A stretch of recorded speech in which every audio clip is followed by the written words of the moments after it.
Welcome to Apropos. Well, it's the latest restriction being imposed on women in Afghanistan.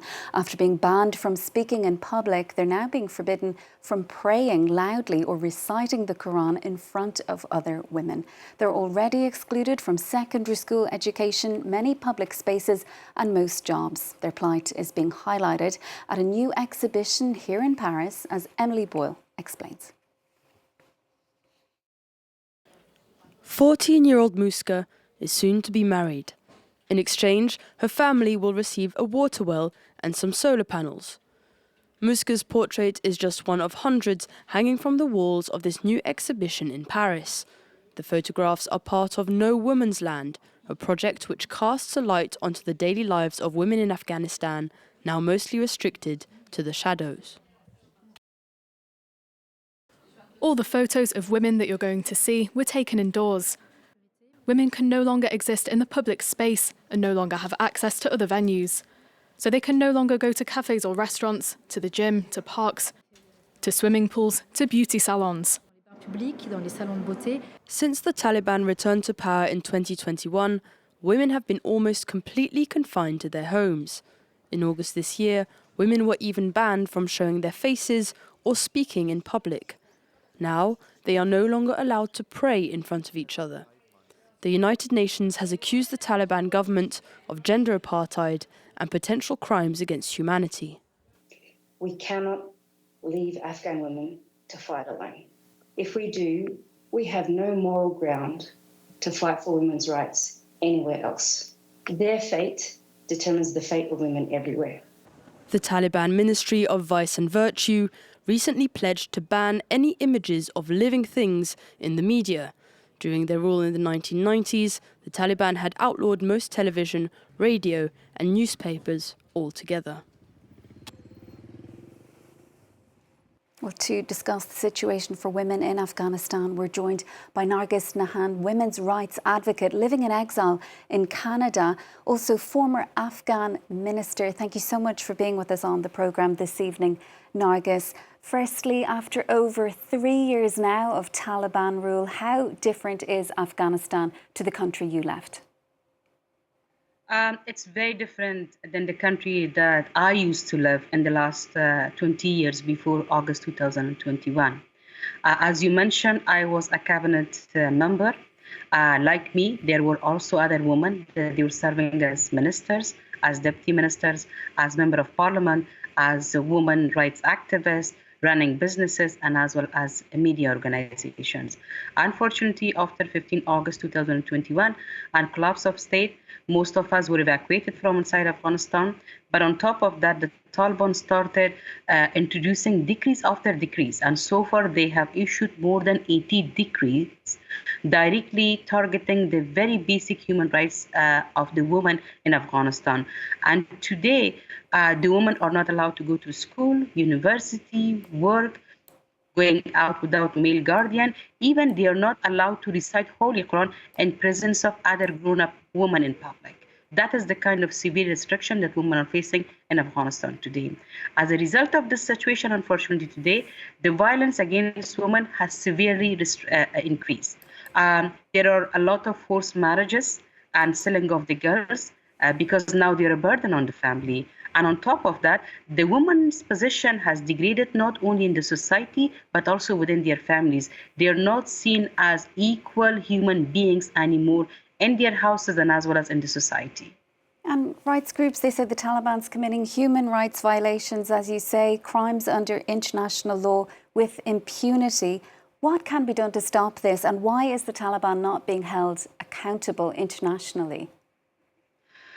Well, unfortunately, what we see from the international community is only statements. We do not see any kind of pressure, serious pressure that they will put on the Taliban. We just see that they're coming statements under their statements.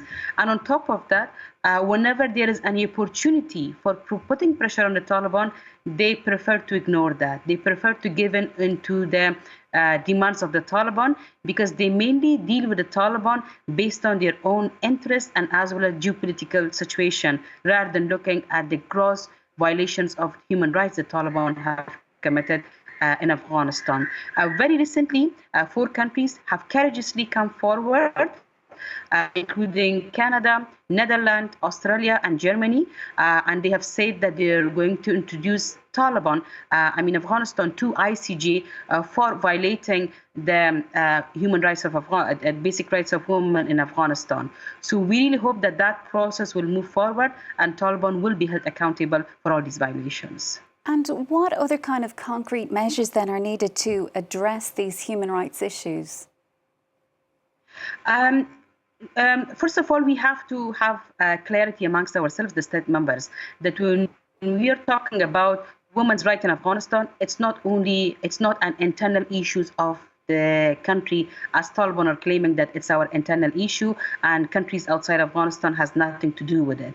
It is a universal issue. That's why we have UN state members and we have resolutions that is saying that these rights are universal and will be respected and upheld by all member states. That is number one. The second thing is that we have to continue providing support, including online education opportunities and any other opportunities that is available and could be provided so that we can build the resilience of women and girls inside Afghanistan so that they don't lose hope and they're not further downgraded in their family and as well as in the society.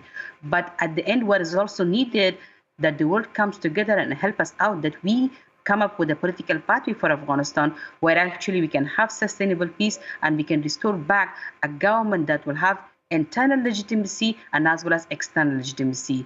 It's a hard work and we know that it requires patience, resources and energy, something that we see somehow the rest of the world is not interested to invest in Afghanistan anymore, very unfortunately. Do you feel then that the international community has essentially failed the people of Afghanistan? Absolutely. They abandoned the women of Afghanistan. They abandoned all their allies who stood for all the rights such as human rights, democracy, equality, and women's rights that all of us are embracing and talking about. They just left us alone on our own and told us that you have to fight with the Taliban. And we would rather go and engage with the Taliban because of our geopolitical interests. But what we see today, beside letting us down, letting their own partners down, and beside the change of situation that we see for women inside Afghanistan, we also see very rapid expansion of extremism in Afghanistan, brainwashing of the young boys by the Taliban inside Afghanistan, that sooner or later it is going to become a big source of threat of insecurity for the rest of the world. And with the Taliban becoming increasingly authoritarian, what is the state of civil society there? Because it's difficult not just for women, but also for human rights defenders, for protesters, journalists, all of whom are perceived essentially as enemies. Yeah, absolutely. Anybody that they stand or question any decision of the Taliban, they're seen as traitors and they're being abducted, they're being detained, they're being tortured. In some cases, if they're men, they're being killed. In case of women, they're also being raped. There are so many reports that are confirming that women that they're being detained by the Taliban are also being raped by the Taliban.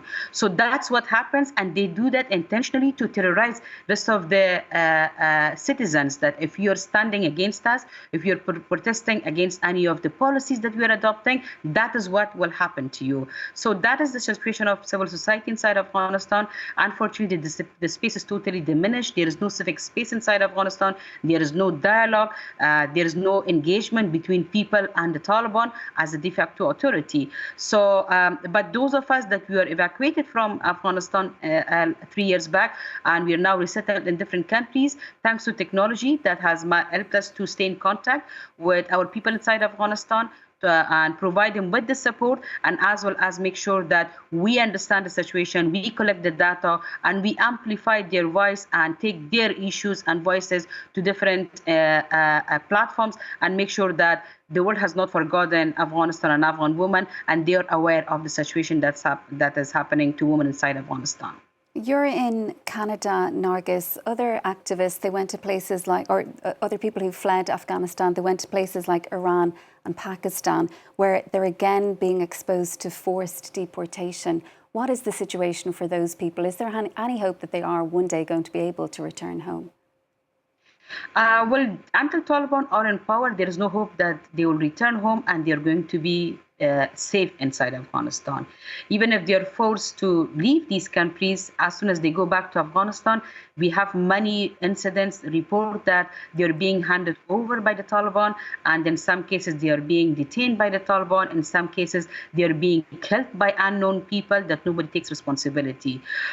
What we also see that unfortunately after a year, most of the countries have stopped accepting and resettling and welcoming these women from the neighboring countries. So they are stuck in a very limbo situation without any support in these countries. They also don't have the documents. They cannot go to the doctor. They cannot do anything. Their children cannot go to school. So we really hope that two things will happen to them. One is that countries come forward and allocate some resources that we can resettle these women into different countries, including Canada, US, and other European countries.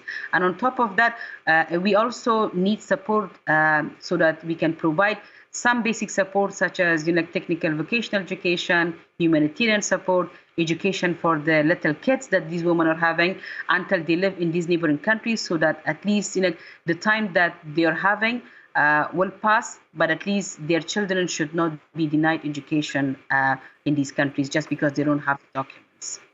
Nargis, we'll have to leave it there for now. We do really appreciate your time on the programme. That is women's rights advocate Nargis Nehan. She's also a former Afghan minister. Thank you so much. Well, that is it from us for now.